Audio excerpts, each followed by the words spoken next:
السلام علیکم. سنو F M Kashmir network کے ساتھ میں ہوں عادل شہزاد. آج کی اہم خبریں جو آپ کے ساتھ شیئر کریں گے. سب سے پہلے آج کی خاص خبریں. کل جماعتی حریت کانفرنس کے سینئر رہنما میر وائز عمر فاروق نے تنازع کشمیر کو اس کے تاریخی تناظر میں حل کرنے کے لیے تمام فریقین کے درمیان بامعنی مذاکرات کی حمایت کا اعادہ کیا ہے. کل جماعتی حریت کانفرنس کے ترجمان ایڈوکیٹ عبدالرشید منہاس نے سری نگر میں جاری ایک بیان میں بھارتی فوجیوں کی طرف سے رجوری میں 2 بے گناہ کشمیری نوجوانوں کو ایک جیلی مقابلے میں شہید کرنے کی شدید مذمت کی ہے. مقبوضہ جموں کشمیر میں تعینات ایک خاتون فلائنگ آفیسر کی عصمت دری کے الزام پر بھارتی فضائیہ کے ایک ونگ کمانڈر پی کے سہروات کے خلاف مقدمہ درج کیا گیا ہے. امریکی ریاست ورجینیا کے علاقے اسپرنگ فیلڈ میں تارکین وطن کشمیریوں نے ایک اجلاس میں اقوام متحدہ کی جنرل اسمبلی کے 79ویں اجلاس سے بھارتی مندوب کے خطاب کے موقع پر 28 ستمبر کو نیو یارک میں اقوام متحدہ کے ہیڈ کوارٹر کے سامنے پرامن احتجاج کرنے کا فیصلہ کیا ہے. اور اب خبریں تفصیل کے ساتھ. کل جماعتی حریت کانفرنس کے سینئر رہنما میر وائز عمر فاروق نے تنازع کشمیر کو اس کے تاریخی تناظر میں حل کرنے کے لیے تمام فریقین کے درمیان بامعنی مذاکرات کی حمایت کا اعادہ کیا ہے.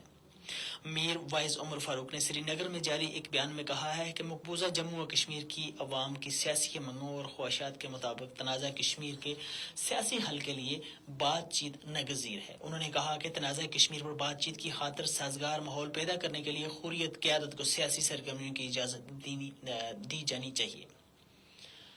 کل جماعتی حریت کانفرنس کے ترجمان ایڈوکیٹ عبدالرشید منہاس نے سری نگر میں جاری ایک بیان میں بھارتی فوجیوں کی طرف سے رجوری میں 2 بے گناہ کشمیری نوجوانوں کو ایک جیلی مقابلے میں شہید کرنے کی شدید مذمت کی ہے. حریت ترجمان نے اقوام متحدہ اور انسانی حقوق کی عالمی تنظیموں پر زور دیا ہے کہ وہ مقبوضہ علاقے میں بھارتی ریاستی دہشت گردی کو رکوائیں.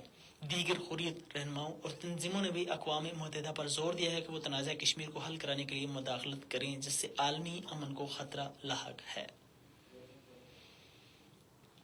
ضلع گاندربل کے علاقے تھونے کنگن میں بے معنی قتل عام کے متاثرہ خاندان 34 سال گزرنے کے باوجود تاحال انصاف سے محروم ہے. بھارتی پیراملٹری بارڈر سیکورٹی فورسز کے اہلکاروں نے 1990 میں آج کے دن ضلع گاندربل میں ایک مسافر بس پر اندھادھند فائرنگ اور بعد ازاں اسے نظر آتش کر کے 15 نہتے شہریوں کو شہید کر دیا تھا. کئی دہائیاں گزرنے کے باوجود اس گھناؤنے جرم کے مجرموں کو سزا نہیں دی گئی.